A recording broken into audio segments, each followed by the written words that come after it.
আল্লাহ তাআলা যদি দয়া করে আমাদেরকে মাফ না করে, আমাদের বাঁচার কোনো উপায় নাই। আপনি কি ভেবেছেন আপনার নামাজ দিয়ে আপনি জান্নাতে যাবেন? আপনি তাহাজ্জুদ গুজার, সেজদা দিতে দিতে কপালে দাগ ফেলেছেন, এটা আপনারা জান্নাতে নেবে না। আপনি এলাকার সবচেয়ে বড় হাতেম তাই দানশীল, এই দানের ভরসায় বসে আছেন।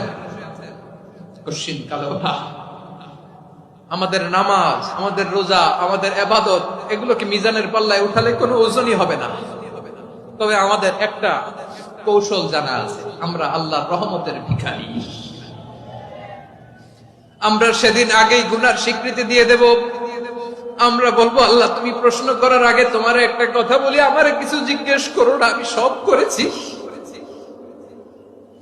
এমন কোন পাপ নাই যে পাপ আমারে দিয়ে হয় নাই। তোমার রহমত দিয়ে তুমি জান্নাতে পাঠাবা, তোমার